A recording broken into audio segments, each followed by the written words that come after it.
What up, guys? Welcome to the Jiu-Jitsu podcast, episode 333. Today, we're going to talk about a new supplement that came out. We've tried it. I'm give you the kind of the fair warning right out of the gate.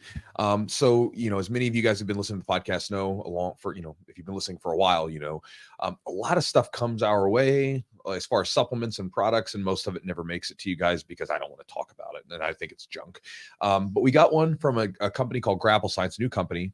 Both of them are black belts. They're older fellas, they're like around 50, still training. So they're our people, you know what I mean? Like they're actually guys that are in the gym training and doing stuff, not just random guys looking at jiu-jitsu guys going, hey, how can I make a buck off those kimono and spandex wearing weirdos, right?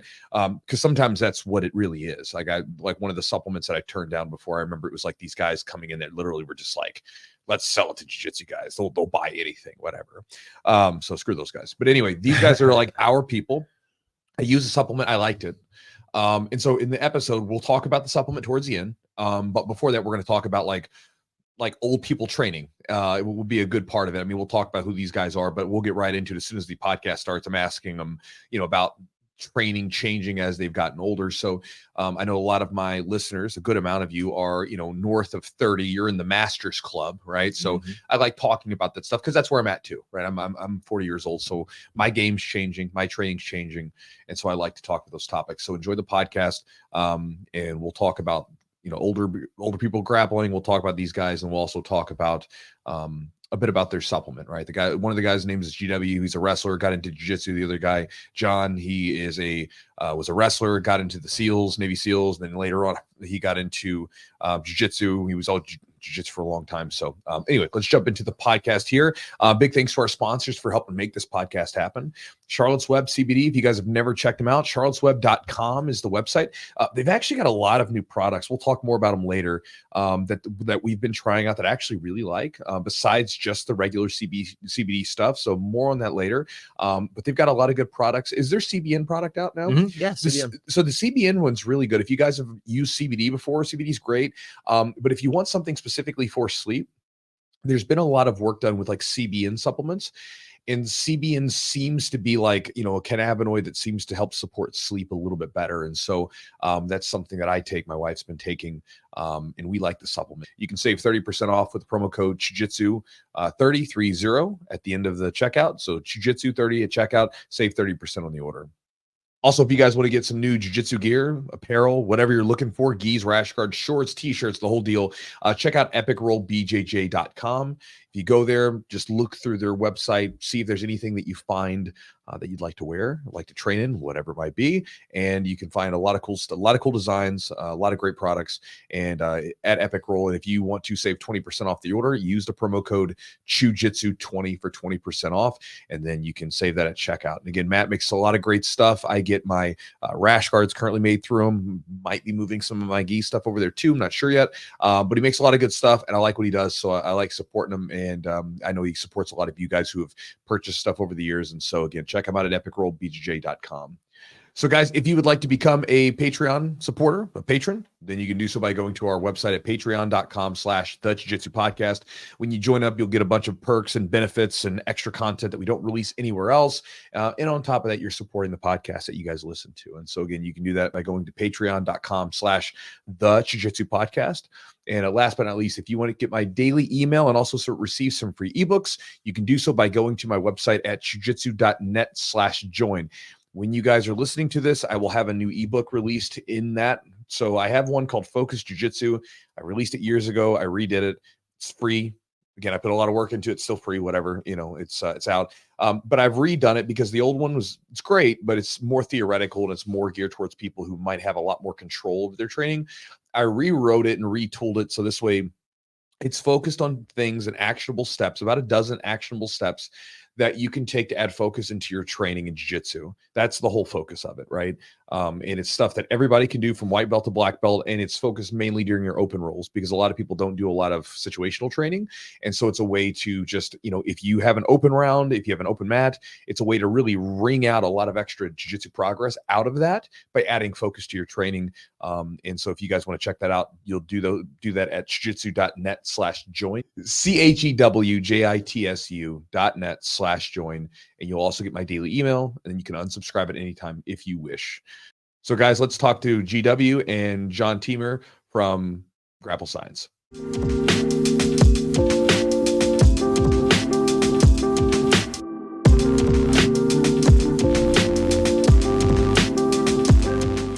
So let's dive into it then. I mean, you guys are both older fellas. How old are you, GW?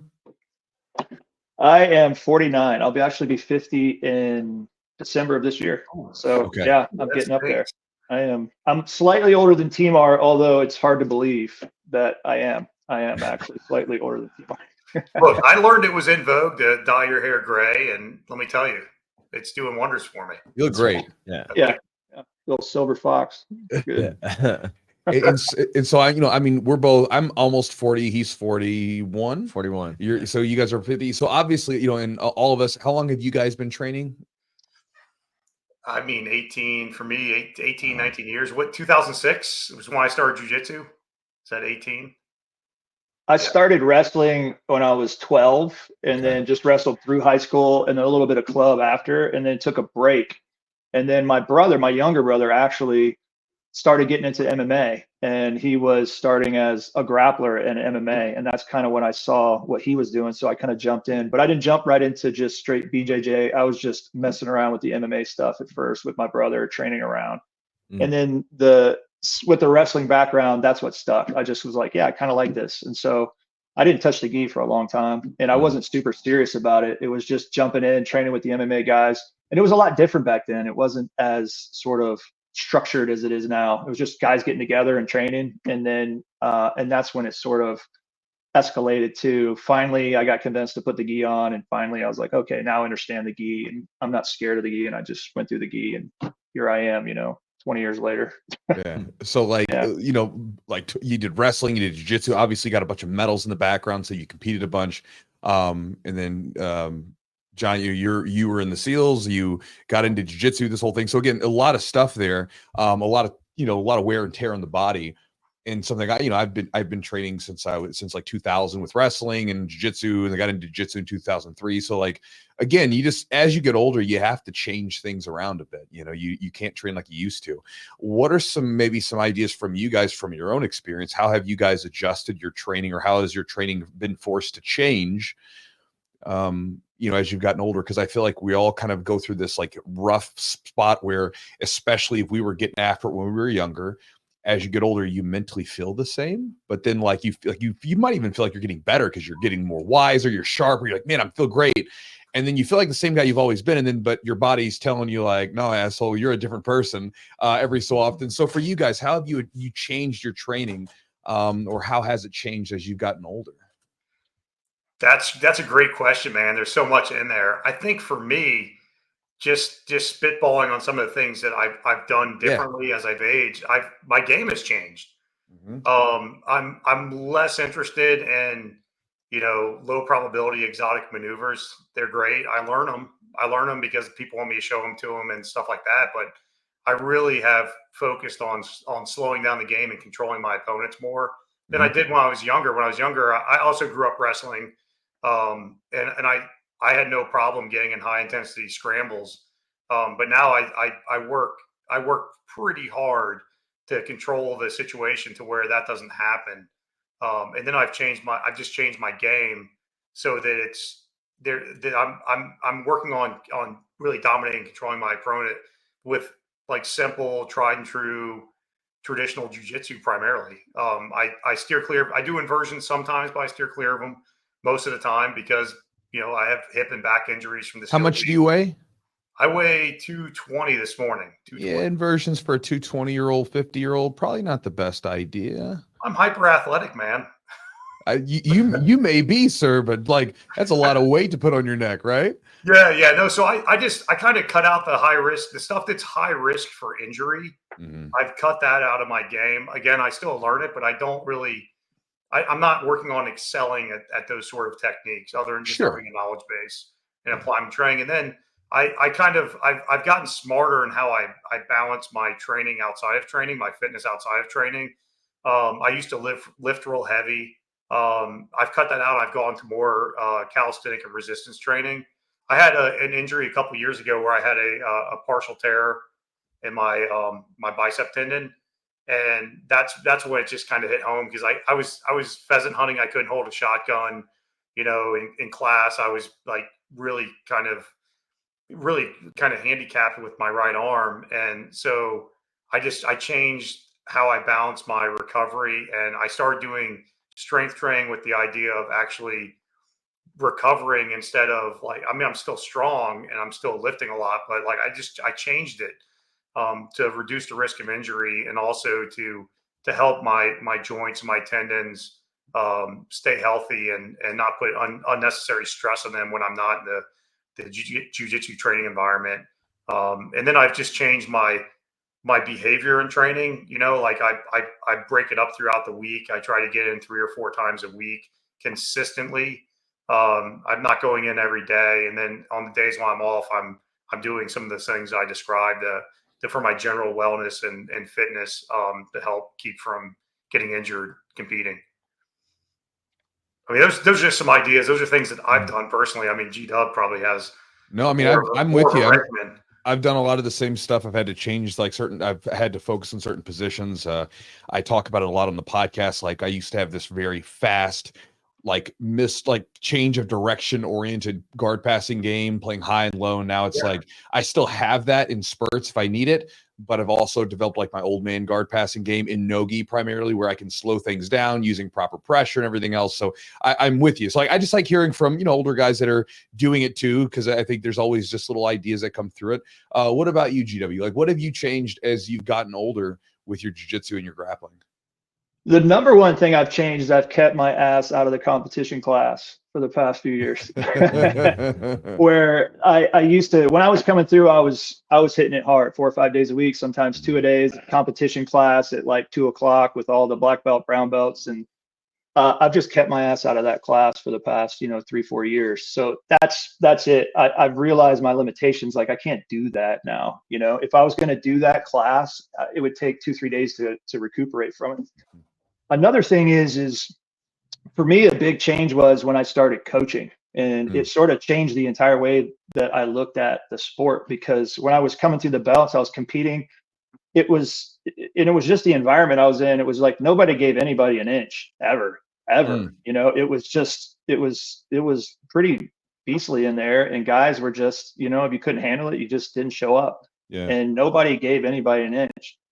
But when I started coaching, I was like, well, I can't do that to students and everybody else. And it really just, you could, but it's not going to be around very long.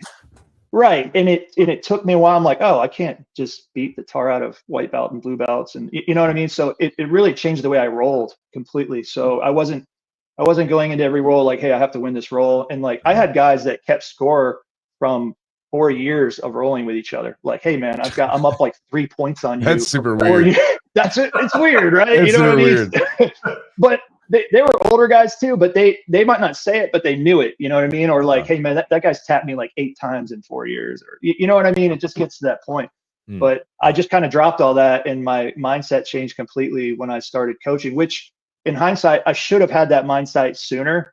But I wasn't really training with the lower belts ever. Like our coach separated everybody. If you went into the normal class, there was this ring here and this ring here, and they did never intertwined, right? They kept the sharks and the sharks and the minnows were, you know what I mean? And there was 3 rings usually. It's like, and I came up from Roberto Traven in Atlanta, and I was in the infamous dungeon. That's where I came through. I was one of his training partners for like years and years and years. And the good thing about him is his jiu-jitsu was not violent at all. He was like a boa constrictor. So he had his game was patience. Like he would take an inch from you, you never got it back, and he would sit there. And then he would take another inch from you and another, and then pretty soon you're getting choked out, and like that's kind of the way a lot of the guys rolled that really kind of took on especially his top game, pressure, crushing pressure. He will sit in the same spot for 2 minutes. He doesn't care, but he was older, right? And so I was catching him at the end of his competition days. But you kind of adopted a lot of that, and you're like, you don't have to move constantly. You put pressure on a guy, wait for them to move. You take the space and wait and take this. And that's just what he was good at. And by 4 or 5 minutes in, he's in on you, and there's nothing you can do. But yeah, I would say for sure, keeping my ass out of the competition class nowadays. Coaching for sure changed my mindset completely about jujitsu and how I roll. I roll really fun and open. I give position up. I'll let people tap me out. I don't care. It's like whatever. And thankfully, I kind of had the same style as Travin, where you could go slow and it would be effective. And it's not based on athleticism and super aggression. Do you still compete? I haven't competed in like 6 years. Okay. But in the back of my mind, I'm like, I still have some things I want to do. But I have a 3.5-year-old. I have a 1.5-year-old. I got married in that past 6 years. So like life happens, right? Yeah. Sure. So that's kind of what slowed everything down for me. I waited to the last possible minute to get married and have the kids, but I knew in the back of my head I was going to do all that. But that's what happened. And I feel in the back of my head, I'll go back and like win Master Worlds again and do all that and do a couple big tournaments before I just turn it completely in. But sure, I wouldn't go in there unprepared. I would have to like, okay, look, I'm going to train for 3-4 months. I'm going to do this right. And I'm going to go out there and give my best and see. You're just waiting for Masters 4 or Masters 5? Well, I'm technically Masters 4 now. And next year, I would be Master 5. Shooting for Master 6 then. Yeah, Master 6, I was off number. Honestly, I wouldn't want to go Master 5, or I would probably go Master 4 still, because I feel like I'm 6'5", 230. I trimmed to 220. I did super heavy my entire competition career. And, that's just what I would do. I would lose the weight. It's not that I'm fat, but, I would just lose the 10 pounds and go in there and do 220, probably Master 4 and see what happens. GW, I want to ask you, what's the, and this is for you, John, as well, what's the desire to still compete? What is in the back of your mind? And what benefit has competition had for you as far as like for your jiu-jitsu? And also, do you recommend it for older grapplers to get out there and compete? I recommend it if you've never competed at BJJ, I recommend it, whatever belt level you are. Usually people start thinking about it maybe a couple years into white belt or when they get to blue belt. I recommend that you got to do it at least once. You got to see what it's like. If it's not for you, then it's not for you, but you can't go. I don't think you should go your whole, jiu-jitsu experience without at least attempting it at some level. And I would recommend this sooner rather than later, because your margin of error at white belt and blue belt is so much greater than it is when you get to purple and brown. So I'm like, if you're going to do this sport and you're hooked, you've got the bug, it's bit you, and you're going to be around for a while, you might as well jump in and do a tournament. And there's nothing better to raise the level of your game than putting something on the calendar. So if you put the tournament on the calendar, you pay your money, you sign up, it's 2 months out. The attention to detail you're going to have over the next 2 months, I tell people you're going to raise your game a belt level in that 2 months, because you've got focus, because you've got a date that's important. And so that training period between when you sign up and when you compete is usually super important, and you usually gain a lot from it. Yeah, I agree with G-Dub's sentiments on that, in terms of when you have a competition on the calendar, your cardio gets incredible because you start ratcheting up your training to prepare for that environment. And then when you're in competition, you quickly see the benefits and rewards of the things that you've taken the time to master. And you also exposes holes and things that you're not so great at, that gives you something to go back and work on. And I think with the tournaments, it's everyone holds themselves to a high standard. Everybody wants to win. But I think you're a winner just going out there and doing it, because that takes a lot of, it takes a lot of gumption to get out there and put yourself out there in front of a whole group of people, compete with people you've never rolled with before, most likely, with no background experience with those partners, and see how you do. So I think it's a good thing. I think it's just as good, for training to go in and drop in other academies to get the same sort of experience of testing where you're at against people who are effectively equivalent at other academies. But I think there's a lot of benefits and rewards coming from it. Now, I've not competed for about a decade. I kind of quit competing shortly after I got purple belt and just focused on other things in life. But I also have contemplate going back with my big 5-0 coming up to make another splash at it. I think it's a great way of rapidly advancing. To me, there's kind of a parallel, like some schools that still do, that have like structure around like advancement in terms of technical application of the sport, like belt tests, so to speak. I think that's another great tool that gets people better fast, because for a period of time, they're very focused on mastering the subset of techniques that they have to know to perform for their instructor. I think those sorts of things are good tools in the toolkit to improve your game pretty quick. Yeah, I always I've talked to guys before, and I tell them, like, if you're going to compete, I think everybody should compete if you're healthy enough. Just give it a try. But if you have even like a little inkling to want to do it, you should do it. But my thing is, I say do it until you get your hand raised. Because it's like, I remember my first wrestling match. I remember that it was brutal. I got smashed because I didn't know what I was doing, froze up. And I remember the guy just pummeled the crap out of me. I was like 14, 13 years old, whatever, and then I'm like upset. I went back and I'm like, when we're driving, driving back with the whole guys are all in the van together, the wrestling team. And I'm like trying to keep it together. I'm all sniffly and stuff. And, if it wasn't for that wrestling sort of like group and like basically you had to compete, you didn't have a choice. I don't know that I would have ever done it again if I had to go through all the had to do it myself. And so I've seen guys where like they might go to the first couple of tournaments and they're struggling, and then all of a sudden the third or fourth one, it clicks on for them. And then they go out there and they have a great experience. They win multiple matches. Maybe they win the tournament, and then they're like, oh, this is fun. Yeah. Oh yeah. See, now you're playing the game. Like, see, like it's just like in jiu-jitsu again, because it's like a sub skill.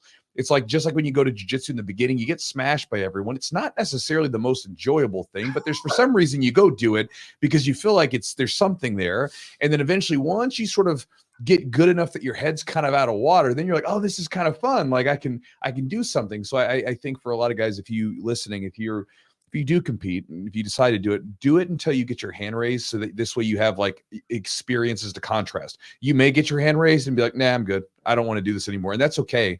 But to like, if you don't ever get your hand raised, you don't actually know what you're missing out on, because there's something there. For you guys, how did you guys get started in grappling? I kind of screwed that up in the beginning with asking you about like old man tips, but how did you guys get into jiu-jitsu? So I was like G-Dub. I was a wrestler in high school. I was above average. I didn't win any championships, but I had a winning record. What weight did you wrestle at? What's that? What weight did you wrestle at? 171. 171. Okay. Yeah. What about you? I was 89. So I was just wondering, I was like, well, like if you were a big guy or a little guy. I was a 215 at first, and then I got down to 189. Yeah, no, I've never, when it comes to losing weight for brackets, that's an area of substantial failure in my life. So I was like 171 naturally, weighed in like literally at 170, made weight and wrestled. But so I wrestled in high school, and that was great. And then I had a foray after high school into the SEAL teams where I served. The funny story in the SEAL teams is when I showed up there after getting through all the training buds and all that good stuff. Just randomly, I ended up on the SEAL Team 8 boxing team. So I had to box the Royal Army, British Royal Army, which was really interesting. It was only for a few months of training and preparation to a big tournament, but it was pretty fun experience. And then towards the end of my time in the SEAL teams, I had a pretty bad injury from a skydiving incident. I completely shredded my sacroiliac joint, and it hurt my lower back and my hip, and I had a lot of pain. And when I got out to go to college on the college fund, I literally, like, I was getting like all the things that I enjoyed, because in the SEAL teams, it had forced me to get good at things that I wasn't good at. I became a great endurance athlete, endurance swimmer. I didn't, unlike a lot of guys, I didn't lose any weight in training. I just got reproportioned. I got really strong and just lost a ton of body fat. And so when I hurt my hip, and it just took me offline. I was kind of lost for a few years. I was getting out of shape. I lost my motivation, and it was really rough. And some of my guys that were still in, they were like, hey, you should try this jiu-jitsu stuff. And this is in the early around 2004, 2005. And they're like, it might help your hip. And I needed to do something. And so 2006, I started jiu-jitsu. I lived in Washington, D.C. at the time, and I walked into a Gracie Academy, a Hoist Academy, and I trained there for 5 years before I relocated to Atlanta, where I started training at Alliance. So that's what got me in jiu-jitsu, was I was trying to find something to do that was constructive with my time, because I got kind of bored just being in the gym. I wanted to get my physical fitness back and my cardio back. And I was in desperate need of trying different approaches to helping my hip feel better. And I think it's helped a lot. I mean, I've trained consistently since then, and my hip pain's diminished substantially. Of course, I've coupled that up with other things like, sports massage and other forms of sort of treatment for the hip. But now it doesn't bother me nearly like it was. But I still don't do the things that I learned to enjoy as a SEAL, because I know that if I start doing that, the wear and tear of my body is going to put me right back in the same place. So I focus on jiu-jitsu for 80% of my fitness. That's interesting advice. Go do jiu-jitsu to fix your hip. When you think about it, right? You're playing guard, you're playing spider guard, whatever. Your hips are getting blood flow through them that you don't get through normal exercise. And outside of some of the stand up, there's not that sort of piston-like impact that you get from running on your hip. So in some ways, it's way easier on your hips. I mean, if you got some great judo guy and they're throwing you, like, stand by, because it's going to hurt. Like, that's just what it is. But yeah, it's given me flexibility, and it's given me blood flow to areas of my body that just don't get a lot of blood flow from other activities. Yeah, well, it's one of those weird things where I remember during the crazy COVID times, when the government, anyway, when our gym closed down for about a month. And I remember when during that closed down period, I was still lifting weights and stuff, but I remember, I sort of thought, well, if I'm not training, I'm probably going to start to feel better, because like, I'm not putting myself into the maelstrom of having people tug on my joints. But I actually felt worse. I got tighter in some areas. And I remember I was just like kind of feeling weird. And then I remember when I went back to training, the first day that I rolled a little bit, I remember the next morning, I felt like I was in a car wreck, and I was like, whoa. Like, so that's what I feel like. Then afterwards, my body got acclimated again. It was back to normal, and I wasn't all sore from that. But then I remember that all the weird little aches and pains that I had that were flaring up from not rolling sort of went away. So it's like, I think it's anything else, right? It's kind of going back to GW's point earlier about the competition training. I think it's dose dependent, right? If you keep training and you keep it in a good place where you're giving yourself enough time to recover, you're not pushing yourself too hard, that kind of thing, it probably can be really helpful, and it can improve your overall movement, because you're getting a lot of different movement in areas that you might not normally. But then if you start pushing it too much, then you get into a lot of those overuse injuries. You get into like issues where your body's fatigued and you tear something, whatever it might be. It's funny you mentioned that COVID story, because like if I go a few weeks without training, which happens sometimes, my hip will be hurting again within a few weeks. And so, but then when I go back and start training, the pain starts to go away. I don't know. I'm not a doctor. I don't know why it is that way, but I do know it's really helped my flexibility it's helped me manage the pain in my hip while helping me get back in great shape. Well, who is a doctor? Eugene. What are your thoughts as being a doctor of physical therapy as to why his hip hurts less when he moves?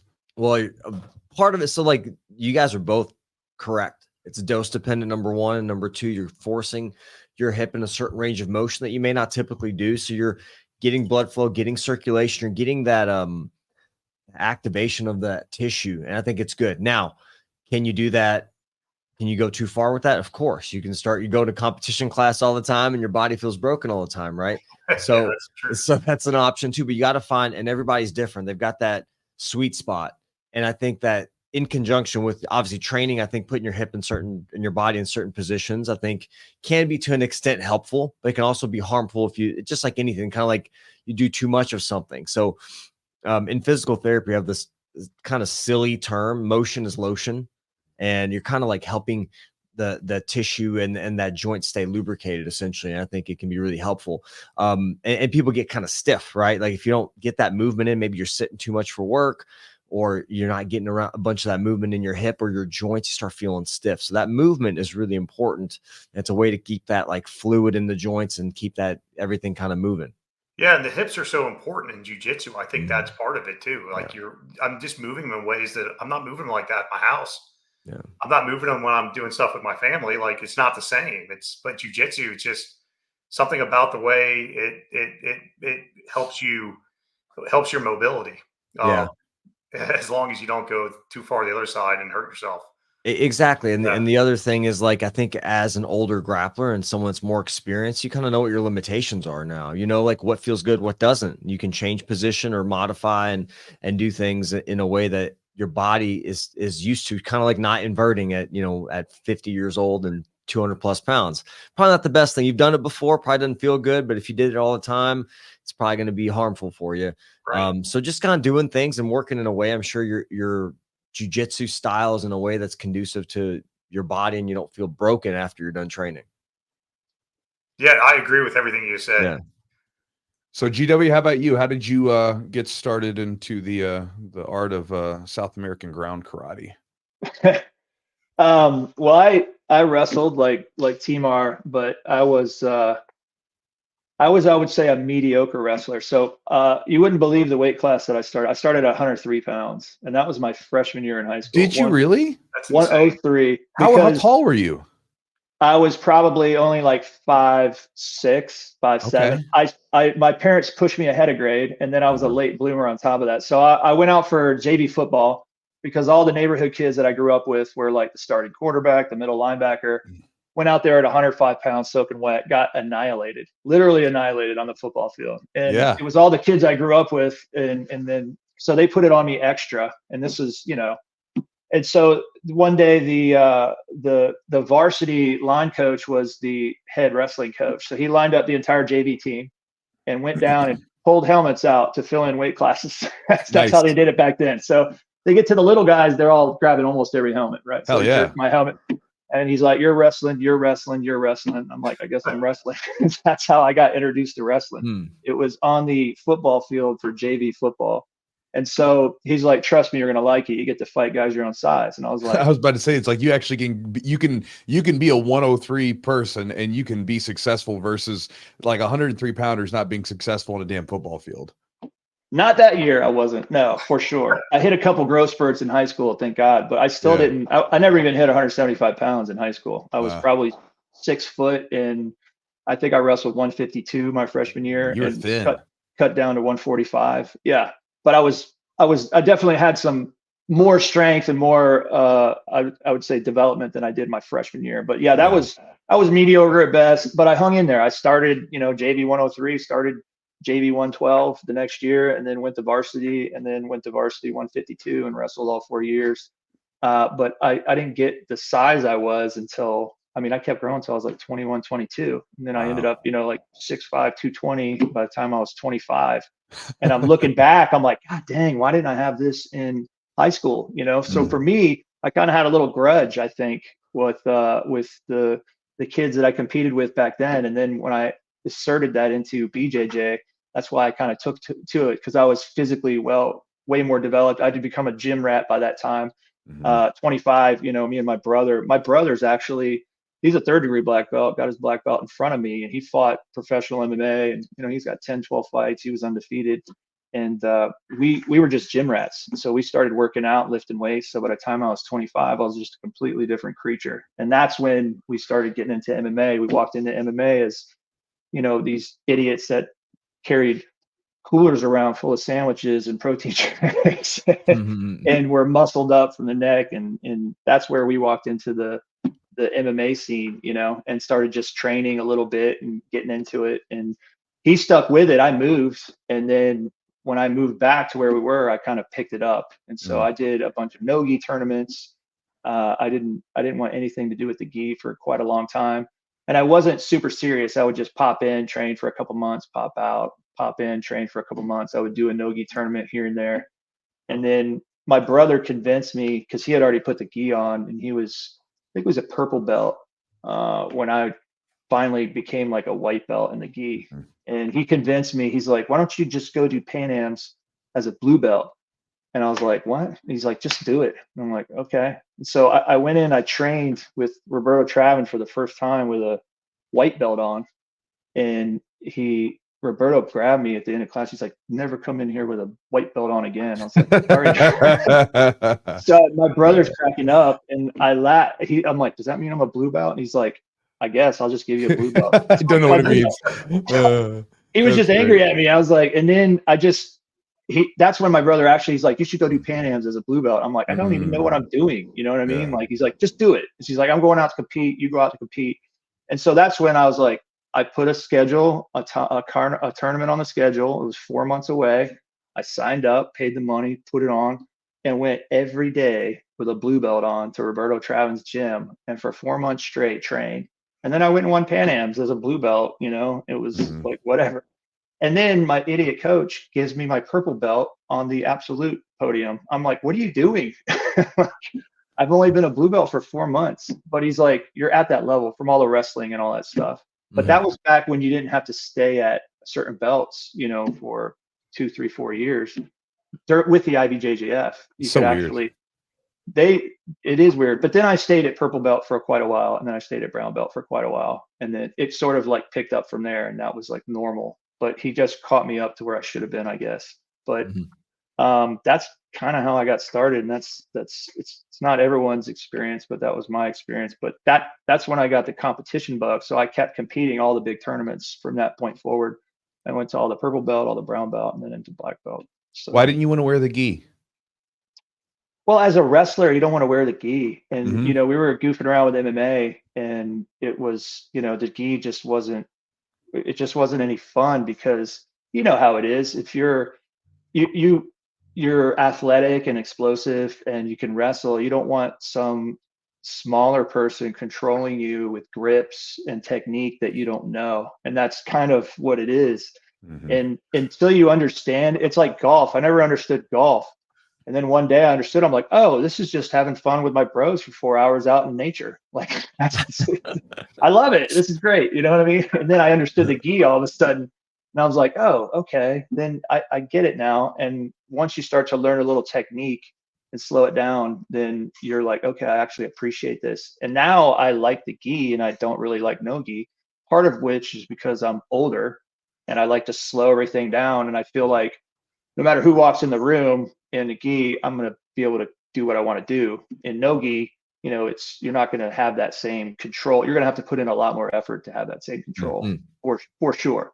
And even if you work really hard to get to a position, someone can still, you know, it's wet, it's slippery, so it can still just explode out of things. And I just appreciate the gi more. And at my age, that's just what I like to do. And I coach the gi. I don't coach no gi. I probably haven't rolled. I don't do a lot of no gi. Once in a while, I'll jump in there. But definitely, I'm a gi game now. But it's a complete 180 from where I started.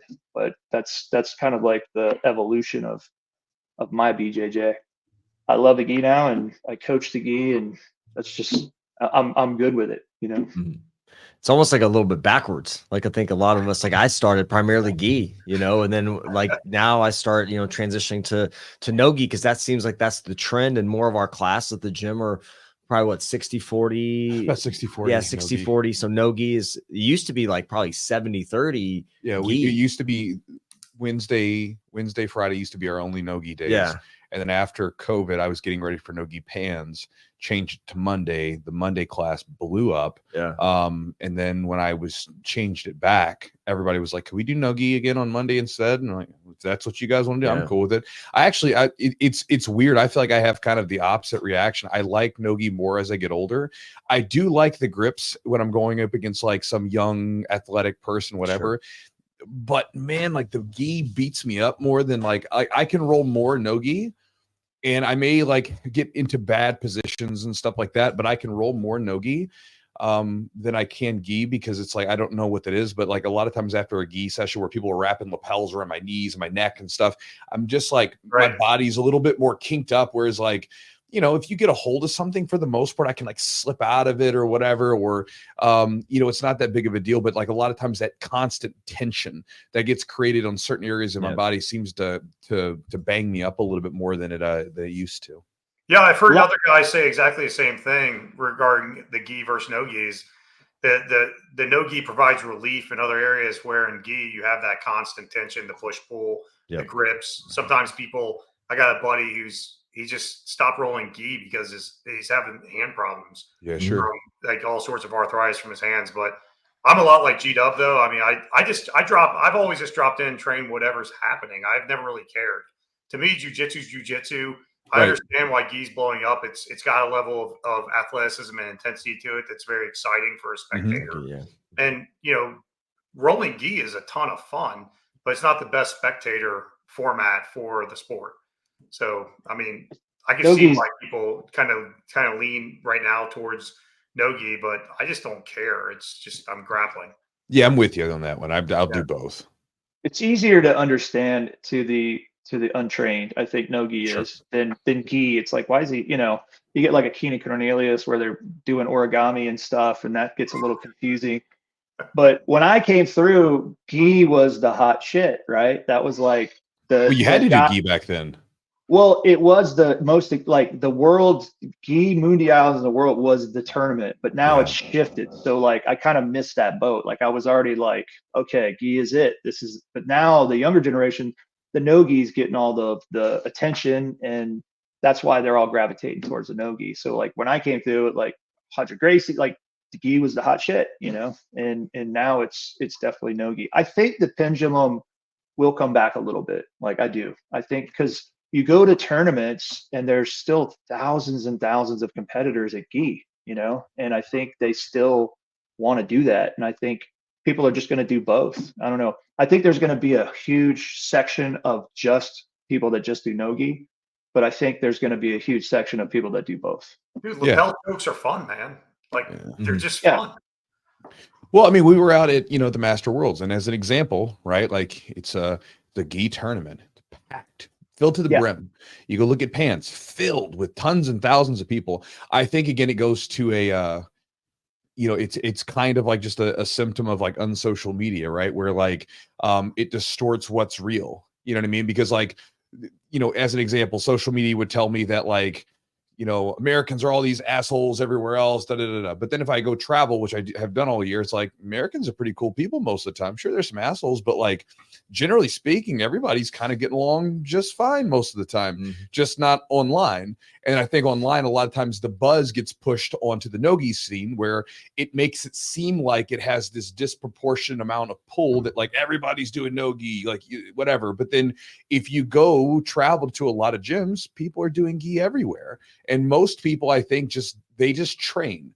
They're not serious enough about it to be like, I'm only doing no-gi because I've got to compete at this tournament or whatever. They're just like, I do jiu-jitsu, and so I'm going to throw them both on and off.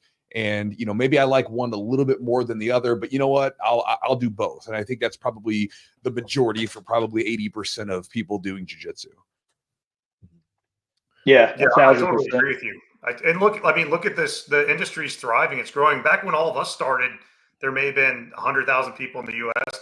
in the sport. Now there's over 1 million out there actively being jiu-jitsu alone. You add judo and MMA and wrestling in there, and you're probably looking at 5 million people in the U.S. that are actively training. That's a pretty big number by comparison. If you look at like CrossFit got really huge, and I think at their height in the U.S. there may have been 4 or 5 million people doing CrossFit.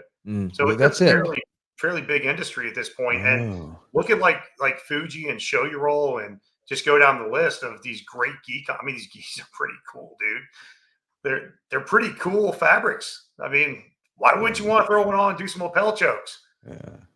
Yeah, I think it's just I think we do what we're comfortable with too, right? And some people, like I said, like Chewy has a certain game that feels better, and I have a certain, like, I'm more comfortable doing gi. I just feel like for me, I'd rather not get a bunch of scrambles, and so I can control people. And I also like I'm a fan of lapel chokes and stuff. I enjoy just messing with people and just grabbing collars and just messing with them like that, tying them up. I think it's a good time. But I think there's a lot, I think technique wise, I think athleticism is probably more important in no gi than it is in gi. But again, everybody's got such, I think athleticism is important in gi as well. But like, I just think if you want more of that, if that's something that your game is built around, I think no gi is probably a better fit.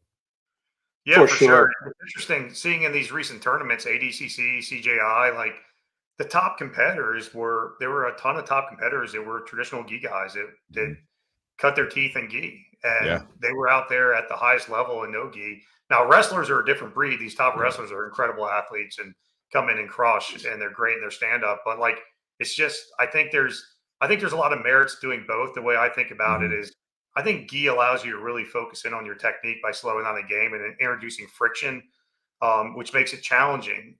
But then no Ghee, it lends itself towards athleticism and explosive maneuvers and scrambles. And if you can do both, I think it actually, they complement each other very well. Yeah. Yeah. So, John and GW, how did you guys actually meet each other? Like, how did you guys kind of bring this relationship together and kind of start working together for some project that you guys have going on? I tapped him out a few times and he had to know who I was. Is that true?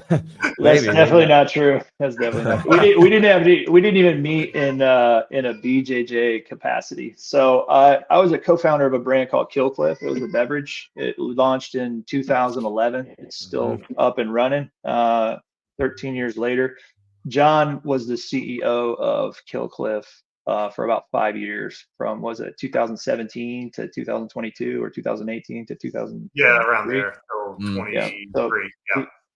So I had actually left the brand and came back probably right as actually Timar came in and I came back as a consultant, like right after that. So that's when I met Timar, and then the path cleared for him to become CEO, and that's when we sort of linked up and really tried to push that brand. And we had a hell of a 3 years with that brand, pushing it forward, and it was pretty good. So that's when we met, and then, you know, he's like, I'm a brown belt, and I'm like, dude, I've been training for a long time, black belt, you know. And so we actually put some mats at the Killcliff HQ and rolled on them a little bit, and yeah, we ended up training together a little bit. But yeah, we met outside of BJJ completely, and then it was just a common, you know, thing that we had in common, which was pretty cool.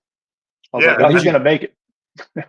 I was gonna ask you guys, what did you learn about each other through training? Like, was there something like through training jiu-jitsu? Do you have a different connection, or did you learn something interesting about each other, personality wise, or even just as individuals?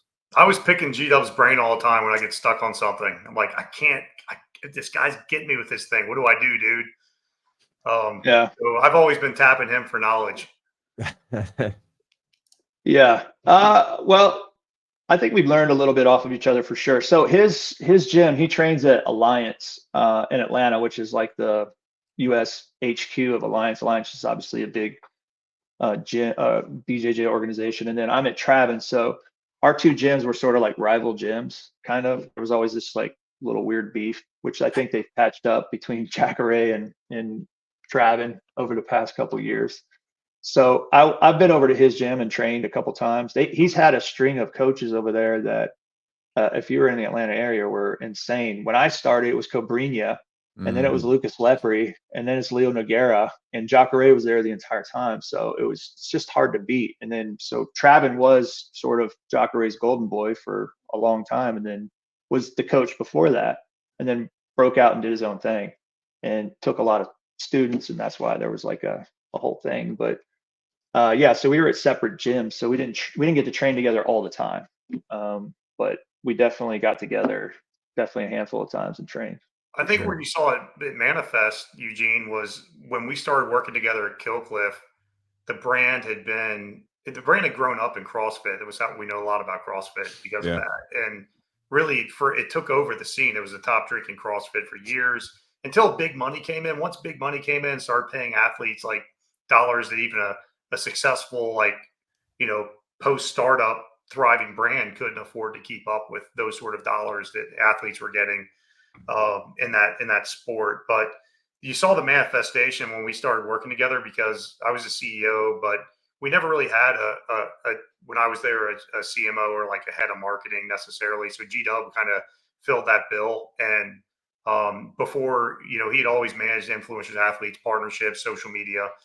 And so we kind of married up, and then you saw what happened with the brand. We immediately, we built a partnership with Joe Rogan, which was super cool. That guy's really a cool dude. Israel Adesanya, we worked with him. We built Ryan Bader. We worked with him. I got some great grappling footage off the grid and Wyoming of G-Dub and Bader going at it. I could share. Mhm. But we took the brand into mixed martial arts, which was the next community, because we kind of tapped out what the brand could do in CrossFit, and we needed to expand it into new markets. And so we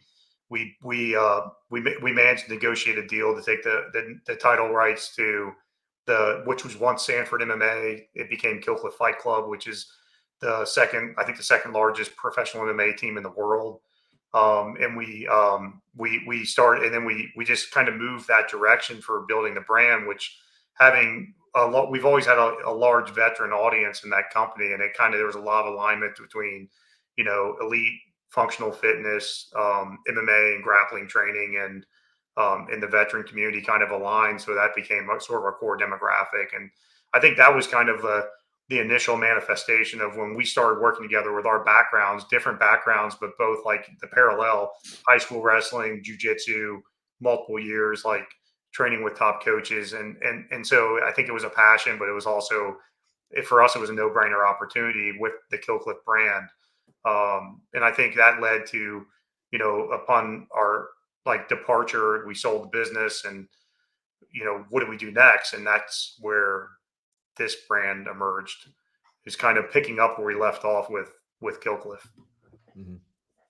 So how did the whole Grapple Science thing, Grappling Science, come to be? So you guys are, you left Killcliff, you sold out, you sold that portion of the business, whatever, you're leaving, you're exiting, and then you're kind of sitting around thinking about what's next. How do you guys sort of come to the idea of Grapple Science and producing supplements for the grappling community?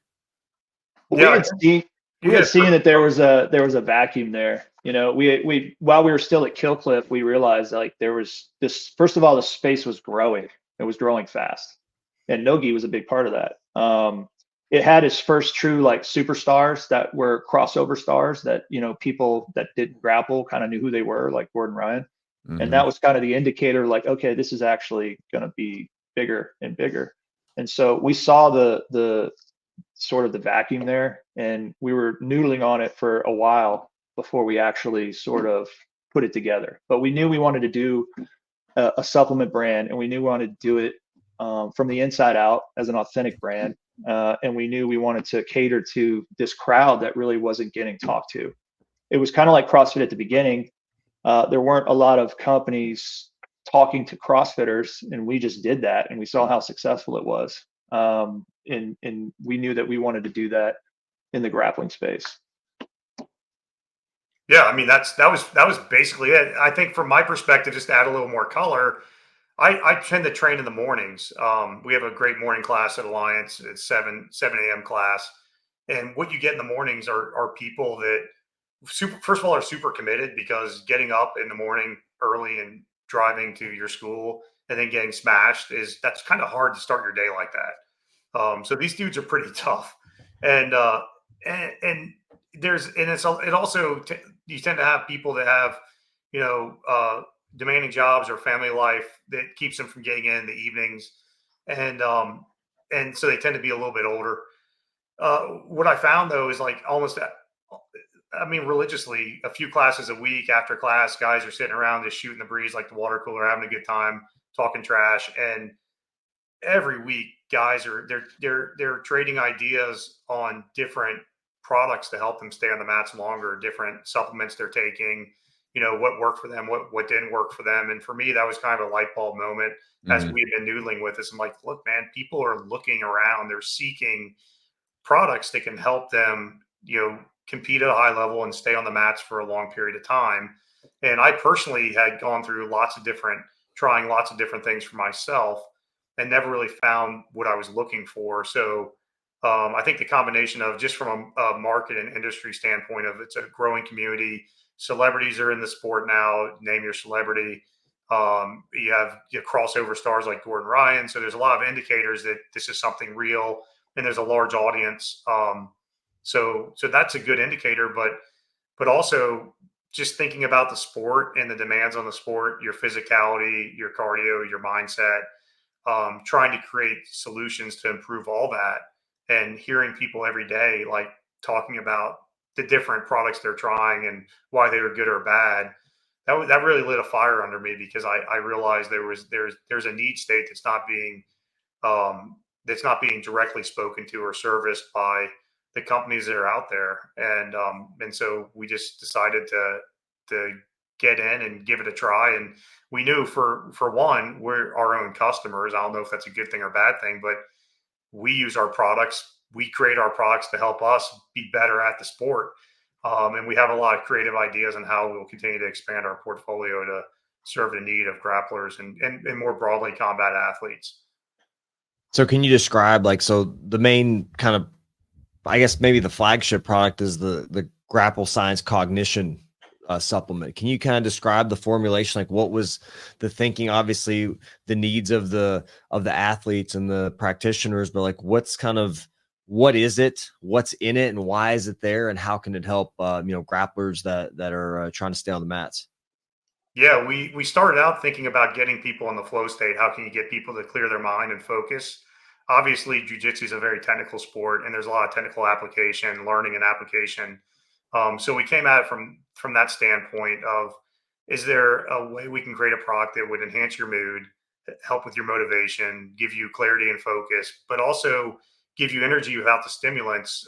For me personally, I've tried pre-workouts, I've tried energy drinks. I ran the gamut. I mean, I got addicted to energy drinks. I ran an energy drink company for 5 years. Yeah.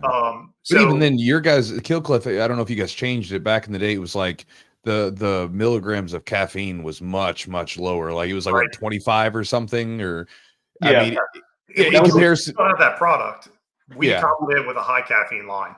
Okay, because I remember, I mean, I've seen so many young guys come into the gym who, they normally have great cardio, they normally feel great, and then they'll get into the mats and you'll see them one day and they're like over there ready to yak. And I'll come up and talk to them like, hey man, like, you all right? And they're like, yeah, I'm just really tired today. My wind's gone, whatever. And so I ask them like, hey, what did you eat today? What did you drink today? And like, everything's kind of normal. Oh man, but I tried this new supplement, or I got this new energy drink or whatever. I'm like, bro, like just ease up off the caffeine, because caffeine's great, but like for like such an endurance, cardio, like intensive sport, you're just redlining so much quicker. If you're just ramped up with too much stimulants, 100%. That's exactly it. And I had the same exact experience. And so that's kind of led to create, can you create a product that gives you energy all day without stimulants? And the answer is yes. And that's part of what we created with Cognition. But G-Dub went super deep in working with our manufacturer to get the ingredient stack just right. I don't know if you want to hit on that. Yeah, I'd love to hear more about it. Like, so, energy throughout the day. So, whereabouts is that coming from within the formulation of the product? There's a name brand compound that's not found in a lot of the competition. That's why it's a sports nootropic. It's not just like Alpha Brain. It's called New Level. It is it's an arginine. It's an inositol and silicate bonded arginine, and that's got it's a name brand compound, and it's got hundreds of tests done on it. So originally they tested it on gamers, and what they found that it increased their mental cognition, like their mistakes went down, their sorry, I lost my train of thought. Their reaction time. Their reaction times went down, their mental how they could stay at a high level of cognition for a long period of time, like increased. And the more days they took it in a row, it also increased. So test after test showed that in an athletic setting, it would be the same thing. So we have a lot of the same ingredients like alpha GPC, lion's mane, huperzine A, which also are sort of like alpha brain, but we included L-Dopa, which is a mood enhancer. And that sort of regulates your dopamine, which people are pretty stressed out all the time. Their dopamine is not regulated. So when they take this, they feel a mood enhancement. They'll feel energy and stimulation all day without any stimulants. And then it also increases just your overall cognition, like your alertness and your memory and recall. Okay. And then with that particular, you said like I understand it's like an arginine sort of derivative or whatever combination. How does that work? Because I know like arginine is like a vasodilator, right? So like, how does it work to, what's the mechanism for helping people like improve cognition? Do you know? It's a nitric oxide booster, but it also can cross the blood-brain barrier. And that's what having it bonded like that does. It allows it to cross the blood-brain barrier, so you get more blood flow to the brain. So it's not just like your sort of amino acid that you would take, just arginine in your regular sort of working out. By bonding that compound like that, it also crosses the blood-brain barrier. So it increases the blood flow to the brain, which is the difference. And that's kind of the big difference between just regular arginine and the silicate inositol bonded arginine. Okay. Just to get super like in the weeds and nerdy over it. No, I like it. It's like I said, I just find it interesting because it's like, it's in there. So I kind of want to know, like, what is that, right? Because, when we had you, when we used the product and I went through and used it, several times over the course of a couple of weeks to kind of play around with it. And, it's like one of those things where it's always so hard to like say, oh yeah, because I don't, anybody that's listening, I don't like, supplements, you try them and you get a feel for what you think for your own self. But like, I definitely felt something. I felt like, I remember I used it in the morning class a couple days in a row. And I was like, I just noticed that like, even my ability to teach felt a little sharper. I felt like my ability to explain things felt sharper. And I felt like when I was rolling, I felt like a little bit more mentally sharper. And so I'm curious as to like how it works and maybe some of the mechanisms that made that happen. Right. Yeah, and one of the points I want to pick up on that GW you guys were talking about is, and this was an eye opener for me when we were at Killcliff, we had multiple conversations with a guy named Phil Heath. You might know who he is. Oh yeah. Yeah, and what we found is he was a power user of the Killcliff, the original product you mentioned, Nick, the recovery drink, because it only had 25 milligrams of caffeine. And you got to remember, this is in the era where brands like Bang are soaring and everybody's drinking. Oh, right. Bang. This is like Jacked was coming out. This is like the late 2010s. So Jacked's out. I remember it was like they were just, it was like I remember there was a supplement that came out and it was like how much could they squeeze into this supplement? It was like one of them, it was per scoop was 500 milligrams of caffeine. I'm like, what are they trying to give people a heart attack? Like, this is nuts. What Phil told us, he said, look, man, he's like, look, if you have too much caffeine, I think it was over like 100 milligrams, the effect of reducing your blood flow is significant, right? It's constricting your blood vessels, and that it hurts your gains. Yeah, it hurts your gains. And there was no messaging out there about this in the market. People are like, pre-workout, 300 milligrams, 500 milligrams caffeine, you're gonna get pumped. It's exactly the opposite. It's not supplying enough muscle or blood to your muscles. And so that was kind of an eye opener for me in caffeine. And even yesterday, GW and I were looking at a study that showed the dramatic decline in blood flow to your brain caused through coffee. And it's not just coffee, it's all caffeinated products, right? So that's really interesting to think about in the context of a grappling sport where you're carrying oxygen through your blood to your brain throughout your body. Like G-Dub said, the new level ingredient, that's one of the ingredients in our stack, increases your organic nitric oxide production. It helps open the blood flow and the blood vessels up, right? So you're getting oxygen to your blood. And when we think about Grapple Science, just conceptually as a brand, I like to say it like this. I don't know if G-Dub likes me when I say it like this, but it's like we're building a system for fatigue management.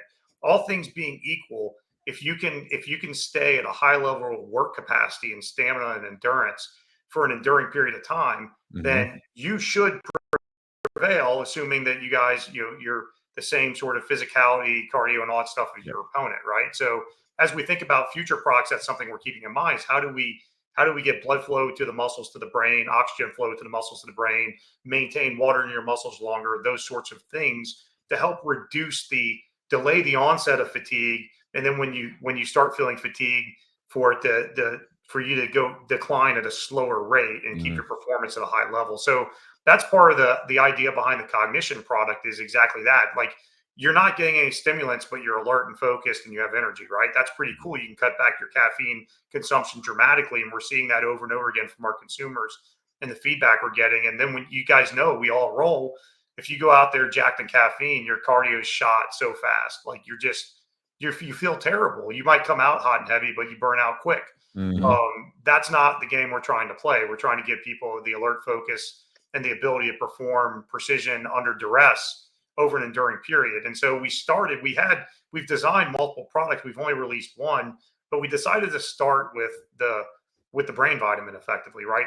Something that helps your mental performance, because we feel that mindset's the most important thing. And even going back to my experience when I was a Navy SEAL and I showed up to SEAL training, I'm an average dude. At the time I'm 6 foot, 195 pounds. mediocre football player, mediocre wrestler, not a college athlete. I'm surrounded by college athletes.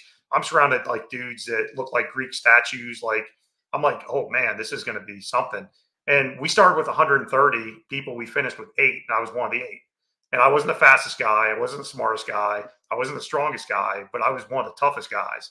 And it was because of the mindset. Most of these guys quit because they get overwhelmed mentally. They get pushed to a place mentally that they've never been in before. And one of the things I tell people they're interested in jiu-jitsu as a lifestyle, as something to learn, is when you have a bad day and you get in the mats, like, your opponent's still going to try to dominate you. They're still going to try to tap you out. They're still going to try to crush your soul. They're still going to try brutal techniques on you. And so even when you don't want to train, you go in and train, like, you still have to defend yourself. You still have to be mentally strong. And I think that's one of the great benefits of the sport, because it gives you that mental fortitude. So when we looked at we have a really, and we could talk more about this, we have a really cool portfolio of products that we've developed. One launch. Why did we launch with a nootropic, aka a brain supplement, brain vitamin? Because as we think about shoring up our chassis and making ourselves better humans, stronger humans, let's start with the brain. And it's completely underserved. It's completely underserved in the supplement community. Like, you just don't see it. It's been creeping up in recent years. Alpha Brain was the granddaddy of them all, who kind of got it on the map. Like, hey, you can actually take products that enhance your mental performance without actually having to rely on prescription meds and things like that. And so we wanted to tackle that problem, but we wanted to tackle it in a way that had an athlete in mind, so that we were providing physical benefits alongside of all the mental benefits that you get from a product like that. Mm. What's like the dosage? So somebody gets the product, it comes in these little packs. Yeah. How do they use this? What's the best way to use it to get the effects in training or even throughout the day? Well, it comes in a single serve. So we do, one box is a 1 month serving. And so each pack comes in a 1 day dose, and the dose is just 2 to 3 capsules, and there's 3 capsules in each single serve. So most people can do the 3 capsules. Some people get by on 2 capsules. Some people smaller get by on 1 capsule, but the dosage range is usually 2 to 3 capsules, and each one comes in its own so you can throw it in your gym bag. You can travel with it, and we did them in single serves for that purpose. I would recommend, just depending on what your schedule is, if you train in the morning, absolutely eat in the morning or take it in the morning. I take it in the morning, probably about 10 a.m. I get up, I have my coffee at 8 a.m., drive the kid to school, get my day started, sit down on my computer, eat it then, and then I'm good for the rest of the day. I'm actually going to go coach a class here probably at 6 o'clock, which is an hour and a half, and I still feel energized. I feel good. I worked out at noon. I did a CrossFit class at noon, and I ate the 3 capsules at 10 a.m. and I feel great. I'm going to probably be, it won't keep me up either, because it's not stimulants. Yeah, when I was using it, I started off and I felt fine with 2. Start off with 2 capsules, and I mean, I felt something there. I used 3, felt good, but 2 was I felt an effect from 2 capsules, even though I'm like 205 pounds. So, and is it something you take daily, or is it like something you guys recommend, like having some on and off time when you're taking the supplement? We recommend to cycle it. We say like 5 days on, 2 days off, or 3 days on, 1 day off, something like that. So there's 24 servings in the 1 month supply, and it's just recommended, just so your body doesn't get too used to it, that you take a day or 2 off, then you can feel the full effects again when you start taking it again. I'll take it Monday through Friday. I won't take it on the weekends. I don't train on the weekends. I might hit a driveway workout or something like that with a barbell, but that's about it. But yeah, I just take it Monday through Friday, and then I take the weekends off. But that's what we recommend. There's no risk in taking it every day. It's just, the risk is your body would just get more and more used to it over time, and so a couple months down the road, it might not be as effective for you. Got it. Yeah. Very cool. And then if people want to get some of the cognition supplement, where do they go? grapplescience.com. Really easy. grapplescience.com. Yeah. And then we've actually we're excited to kind of partner with you guys, and we have a little code for the listeners, and it's Jiu-Jitsu 20, they'll get 20% off their purchase. Is there anything else like you guys want to share about something I think would be ahead. worth sharing would be, because I remember I was talking to you guys, talking to John when I was at the Master Worlds. What kind of effects have you got, or what kind of, I guess, effects slash what kind of feedback have you gotten from the supplements? Because I remember, you were telling me all kinds of people that aren't even really like hardcore jiu-jitsu Yeah. people are like, they're really liking it, right? So tell me some of the stuff like that you guys have noticed that feedback wise have come from the people that are using the product. Yeah, that's a great question. So it's interesting. It's always interesting to put something out there, and you're going to get people that are ground zero and people that are off the reservation, customers, and they get the feedback and see what they say. And we've had some really interesting things. Like if we had to like summarize the like types of customers that we've seen. The one thing that really got me were women. We have a lot of female customers. And look, I mean, I don't know the ins and outs of all of it, but what they tell me is that based upon where they are in their life, we have some women, they're sort of perimenopausal, menopausal, hormonal issues. It really helps with brain fog. And then we have them on the other side, like we have some of the girls that they're serious competitors at my school alliance headquarters. They also take it, right? So we've had really good success with women in particular. They're struggling with brain fog. We have a lot of guys who are looking to get off prescription meds. We have many customers they're looking to get off of Adderall for some of the behavioral effects of Adderall they don't like. And they found this to be a really great alternative. Now, obviously that's between them and their physician and what they're doing, but we have had a lot of success stories because of the calm sort of enduring energy that it gives you and the focus. And there's no real weird like behavioral side effects. If anything, what G-Dub mentioned earlier, the L-Dopa in the product helps you with your dopamine response and overall your mood enhancement. So that's a good thing, right? So we've had those customers that are trying to kick Adderall. We've had the customers that we already talked about they're looking for something different from caffeine and pre-workouts to get them in the mindset and give them the energy levels to train. So that's, that was our original sort of hypothesis, right? And that's proving out to be true, is that there's people that want that. And so we have those customers as well. They're kind of in our cohort. At G-Dub, is there anything I missed in terms of those customer typologies? No, the feedback's been great. We haven't gotten any negative feedback. Everybody gives us a pretty positive review. It is anecdotally funny that we've had some older women that have not obviously even doing jiu-jitsu that got their hands on the product and had some pretty great experience with it. Enough so we're like, should we rebrand this and sell this to older women? Older women too, and just I mean, in a different package. If you find out, dude, it's like, my wife, like, she's 40, and it's interesting, like how there's so much stuff out there for men as they get older, right? Like, Yeah. You got all kinds of stuff for men, everything from obviously supplementation to hormone therapies, things like that. But for women, geez, bro, like, I mean, like I remember like we had to change doctors because she was going in having all these issues with headaches and whatever else. And they're just like, drink some water, or like have a glass of wine and go chill, So, and obviously we got things sorted out now, but like, it was interesting to see how much more difficult it is for a lot of women where there aren't really a lot of options out there for them, right? Because everything's tested on men. All the drugs and stuff are formulated for men, and then women are kind of like, oh, you guys are, here you go. You know what I mean? So Exactly if you found something's good for them, class. It's like when they get to that age group, it's terrible. There's no options. Yeah. Very little. And that's, I think they're open to experimenting because what they're going through is so real. Like it affects them mentally, physically, their lifestyle, how they feel, their mood. So they're interested in experimenting. And so, like, G-Dub said, we have these women who are customers. We a lot of times we're like, who's this customer? How do we know them? And especially early on, and we're like, well, she doesn't do jiu-jitsu, but she's an emergency room nurse, and she uses this now instead of caffeine to get through her night shifts. Nice.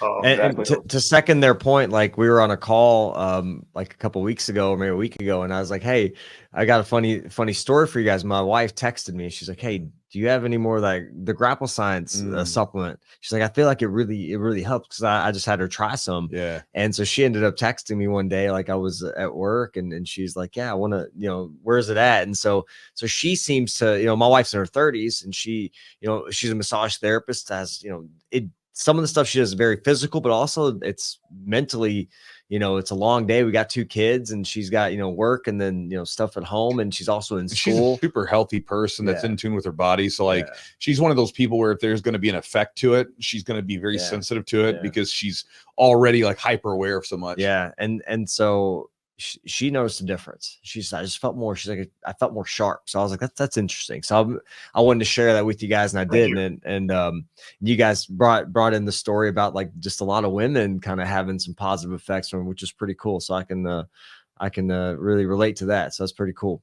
Yeah, man. Thanks for that feedback. Really appreciate that. Yeah. For sure.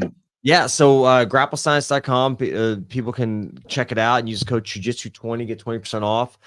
Is there anything you guys want? Is there on social media where can people find you guys as well to learn more? At Grapple Science everywhere. So it's the same handle. Facebook, Instagram. We're not really big on TikTok, but Facebook and Instagram for sure. If there's any listeners out there that are awesome on TikTok, give us a call or email us or DM us. We're a couple of old geezers, right? We're a little bit too old for that, but we know it's important.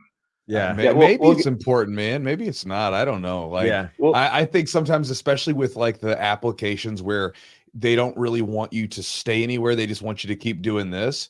I don't really know, like, because I've like measured metrics versus YouTube versus Instagram versus other stuff, and like the ones where this is the design of it, it's like I don't know that it produces the best results, right? Like unless you have some massive amount of people, right. You know what I mean? Because it's like, whereas if you have something where people are actually making more of an investment into something, a longer video or a longer piece of email, whatever it is, I feel like it performs better because you actually have people that are like not just on the friggin' dopamine scroll, so sorry, ramble. Maybe that's just me, my old boomer stuff talking, but that's right. That's our next user demographic, TikTokers, endless scrollers. Yeah. You can scroll all day long with full of energy with Grapple Science. More focused. We're here to help. We're here to help. Whatever the demographic is, right? Yeah. Well, look, guys, this was awesome, man. I really appreciate you guys like going deep with us on this brand and giving us the opportunity to work together. Yeah, we're certainly excited about it. Yeah, no, appreciate you guys for being on again. We get a lot of stuff sent to us as far as supplements and different products, and obviously, Eugene knows this. Like most of it never ever makes the actual podcast because I'll try it. I'm like, this stuff sucks, so I'm not using this, and because I remember there was as an example, there was a product that was called it was like a supplement called like Body by Vi or something a few years ago, and I remember it was like this protein is garbage protein, whatever. But basically all these gyms with jiu-jitsu were pushing it on people. And I remember seeing all these guys like talking about it. And I'm like, man, you guys are selling out the trust of your people for like a, crappy protein supplement that's going to be a flash in the pan, so and then there, we had one other supplement that's like literally like $250 for a month's supply that's like got ingredients from like 1999 test boosters, which again, it comes in these little vials and they make it all look nice, but I'm like, this is garbage. Have you seen it everywhere? You know what I'm talking about? Yeah, we don't have to name it, but exactly. So it's like, I'm not pushing that stuff because that's garbage. And like, so I used your stuff. I was like, I liked it.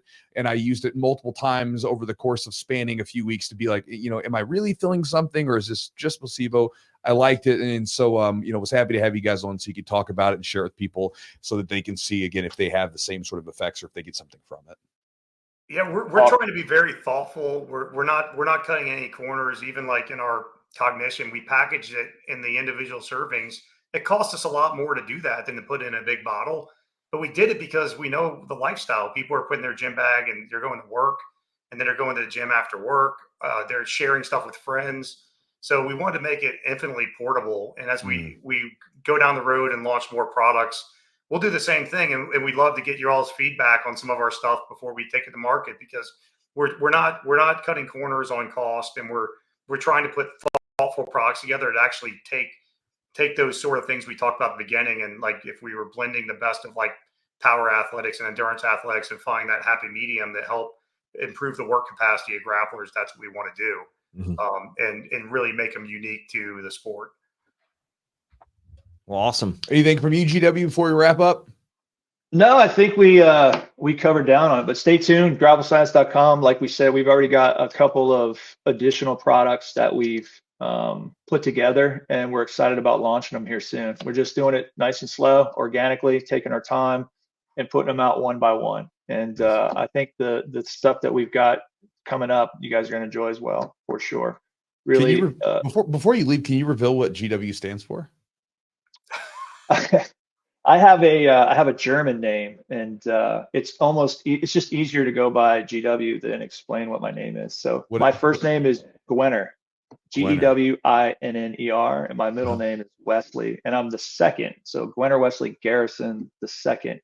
So my entire life, regal. I was it sounds pretty out there, but my entire life I went by Deuce. My parents nicknamed me Deuce because I was the second. And then I got out of college and I was in finance, and I'm like, I can't go by Deuce anymore.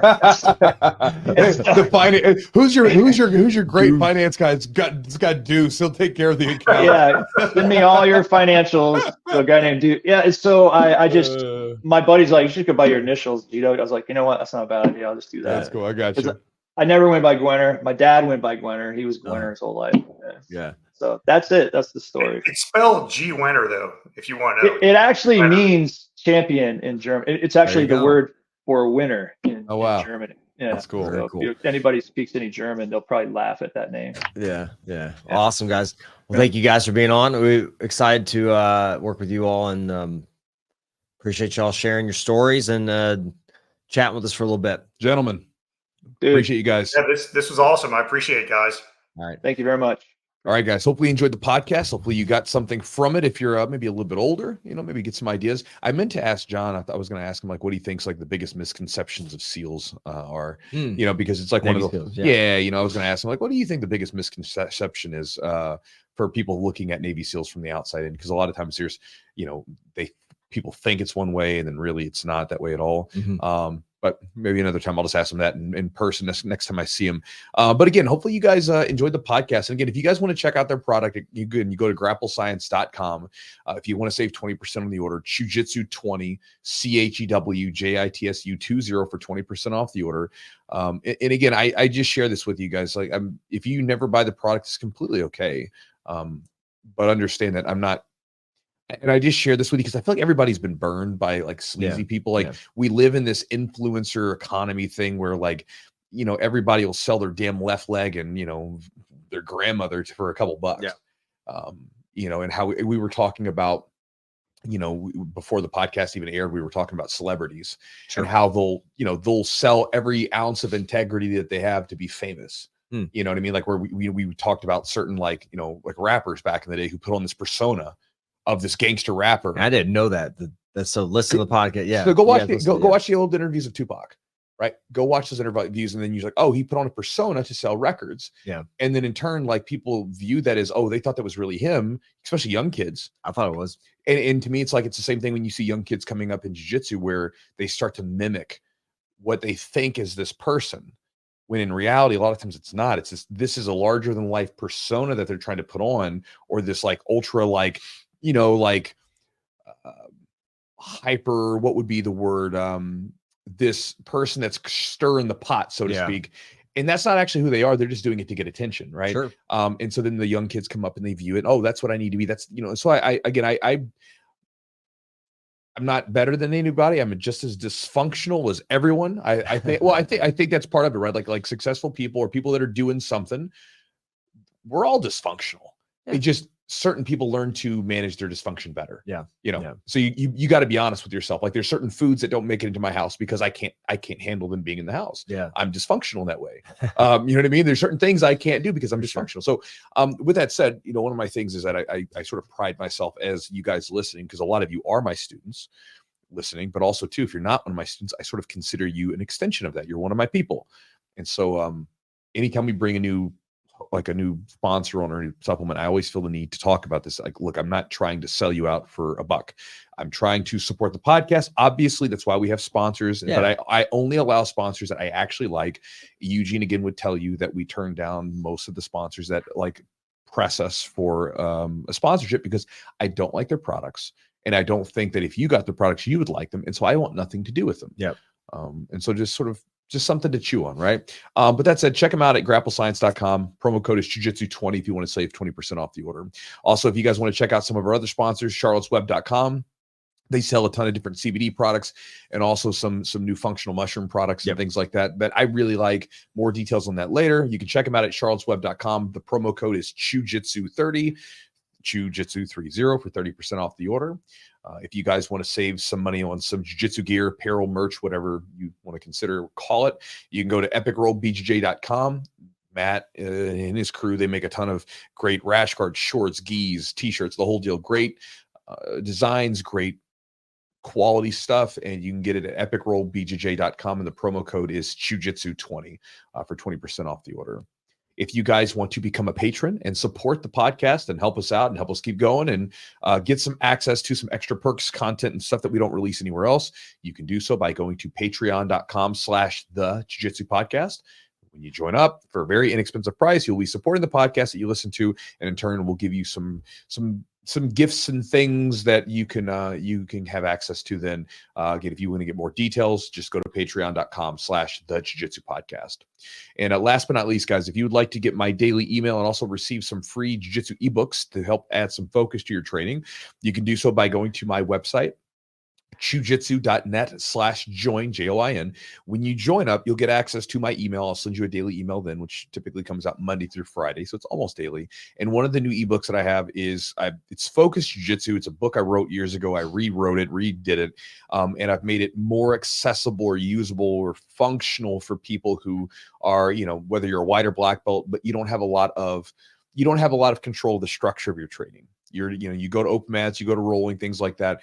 And maybe you feel like you're not making a lot of progress. You're not improving like you'd want. There's some ways to work around that. And it's just one of the big things is to add a certain level of focus, right? Everybody knows it. Just like they were talking about today on the podcast, when you have a goal that you're after, it's so much easier to cover more ground because you know what you're chasing. It's like if I have the coordinates in the GPS, I'm going to get to the end destination faster because I know where I'm going.